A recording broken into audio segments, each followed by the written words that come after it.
நீட்டை திராவிட முன்னேற்ற கழகம் ஆரம்ப காலத்தில் இருந்தே 2010 கலைஞர் அவர்கள் என்ட்ரன்ஸ் எக்ஸாம் விலக்கு வாங்கி இருந்ததை முன் உதாரணமாக காட்டி அதை நீட்டுக்கு விலக்கு கேட்டிருந்தாங்க நம்மளுடைய தமிழ்நாடு மாநிலங்களில் வேண்டாம் அப்படின்னு சொல்லி.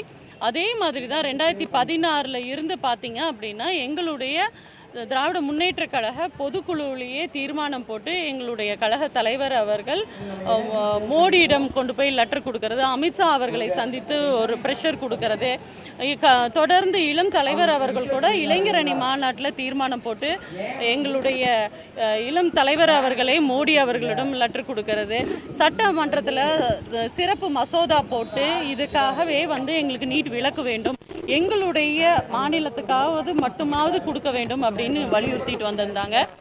தொடர்ந்து இங்கே சவுத் இந்தியாவில் இருக்கக்கூடிய அண்டை மாநில முதல்வர்கள் எல்லாத்துக்கும் 2 முறை இதுவரைக்கும் எங்களுடைய கழக தலைவர் அவர்கள் கடிதம் எழுதி நீட் விலக்கு நம்மளுக்கு நம்ம பிள்ளைகளுக்காக பெற்றுக் கொடுக்கணும் அப்படின்னு மாணவர்களுடைய உணர்வை புரிந்த ஒரு தந்தையாக இருந்து வந்தாங்க.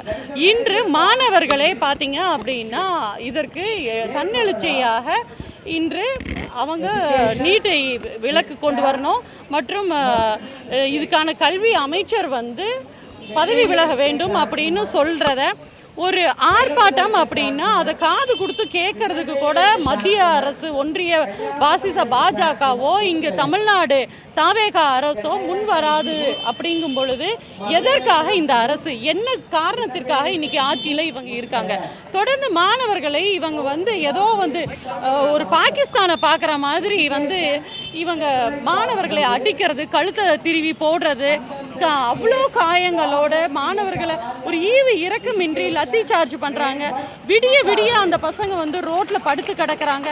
அதை கூட அவங்க நினைச்சு பார்க்காம வலுக்கட்டாயமாக சோனம் அவர்களை தூக்கிட்டு போகிறது. இவங்க எதுக்காக இந்த ஆர்ப்பாட்டம் கொண்டு வராங்க, இந்த உண்ணாவிரத்தின் பொருள் என்ன அப்படிங்கிறது கூட சாதாரண ஒரு பேசிக் சென்ஸ் கூட இல்லாம,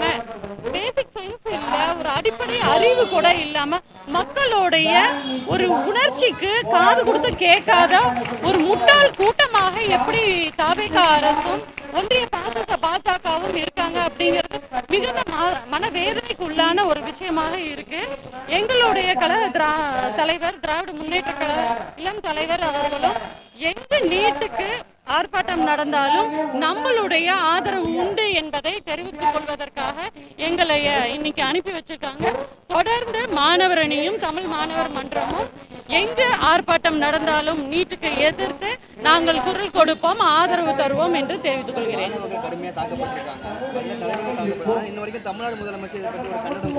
இல்ல, அது எப்படின்னா அவர் படத்துல ஹீரோவா இருப்பாரு, நிஜத்துல வில்லனா இருப்பாரு அப்படிங்கறதுதான் தெரிய வருது. எப்படி இவருக்கு இவரை நம்பி ஓட்டு போட்டாங்க, இவரு ஹீரோ, இவரு வந்தோடனே அப்படி கோட்டையில அடிச்சுக்கிட்டு அப்படியே நாட்டை திருத்திடுவாரு, மாத்திடுவாரு அப்படின்னு நம்பினாங்க இல்லையா? அது அப்படியே தோல் உரிச்சு காட்டக்கூடிய ஒரு விஷயம் தான் இன்னைக்கு மாணவர்கள் மீது. இன்னைக்கு காலையில SFI பாத்தீங்க அப்படின்னா ராஜரத்னம் எக்மோர்ல அவங்க போய் அங்க நிக்கிறாங்க. நின்று ஒரு கேங்க ஆர்கனைஸ் கூட பண்ணல. அதுக்கு முன்பாகவே வலுக்கட்டாயமாக எப்படி நாங்க ஜூன் 23 நீட்டுக்கு எதிர்த்து திமுக ஆர்ப்பாட்டத்துக்கு ஏற்பாடு செய்யறதுக்கு காலையில 6 மணிக்கு நின்ன எங்களுடைய அமைப்பாளர்கள் 4 பேர்த்த அப்பவே 6:30 மணிக்கு காலையில கைது செய்யறாங்க. இவ்வளோ அராஜக போக்குங்கிறது எந்த காலத்திலையும் தமிழ்நாட்டுல எந்த ஆட்சியின் பொழுதும் இருந்ததே கிடையாது. ஆர்ப்பாட்டம் அப்படின்னா அவங்களுக்கு இடம் ஒதுக்கி அந்த இடத்துல முறையாக அவங்க ஆர்ப்பாட்டம் நடத்துறதுக்கு அனுமதி கொடுப்பாங்க. ஆனா அதை காது கொடுத்து கூட கேட்காத காது கேளா அந்த சோஃபா மாடல் அரசை நாங்க மிகவும் வன்மையாக கண்டிக்கின்றோம்.